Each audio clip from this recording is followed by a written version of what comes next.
Last night we were watching a television show, just a regular little, I don't know, you wouldn't even call it a sitcom, it's just a regular TV series, but it's called SWAT. And I really enjoy it because the tactical, the action, the drama, and all that kind of stuff, but there's also some relationship stuff in there.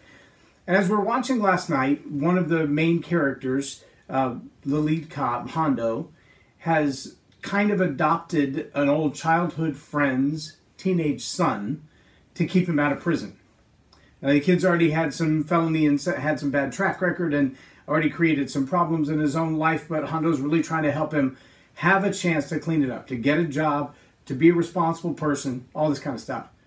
And so there's this constant tension between the two of them, one being a cop who came from the streets and now is the lead of SWAT, and the other being a kid who's so close to the gangs and the criminal activity and just coming out of juvie, and his dad is already in prison serving life. He knows that street life really, really well. And that tension is a challenge. In one particular scene, he's walking down the street and his friends roll up, the guys he used to hang with, the guys that he was with when he got busted and sent to prison. And his friend rolls down the window of his Beamer. He's like, "What are you doing, man? You're all dressed up. You look like a Jehovah's Witness or something, man. What's wrong with you?" He said, "No, I'm trying to get a job. That's all. Trying to get a job so I can work after school and pay my own way." And his friends start giving him a hard time about, "I want to go into a house party. You got to come hang with us. What's wrong with you? Are you too good for us?"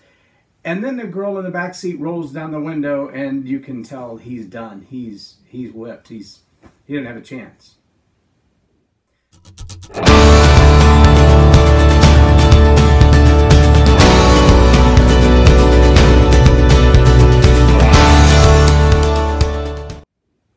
I'm Loren Norris with Leading Leaders Podcast. Oh, we hear the phrase all the time, "Judge not lest you be judged."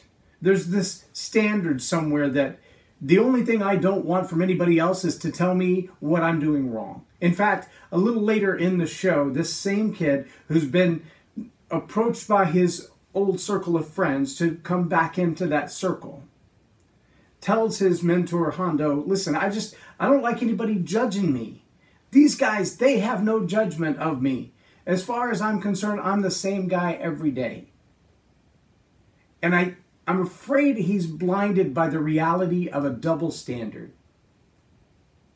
See, his friends were judging him when they said, "Why do you look like a Jehovah's Witness? Why are you all dressed up? How come you don't want to hang with us? Are you too good for us?" See, all those are judgment statements. All of those are, "You think you're better than us" statements.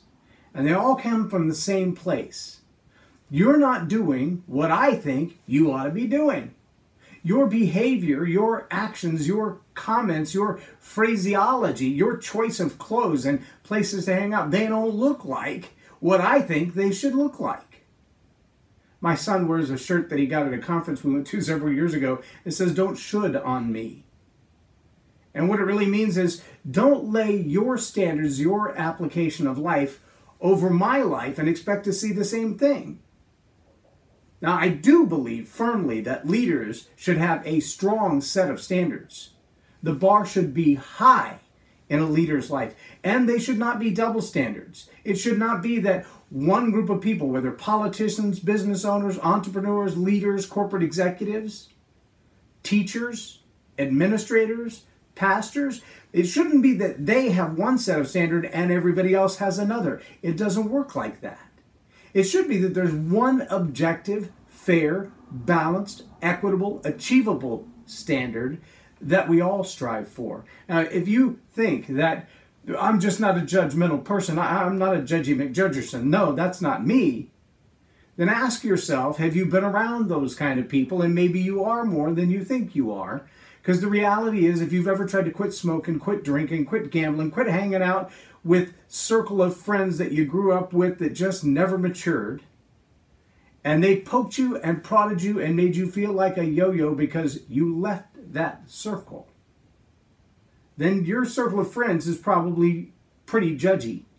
Now the question is, did you ever participate in that when someone else moved on?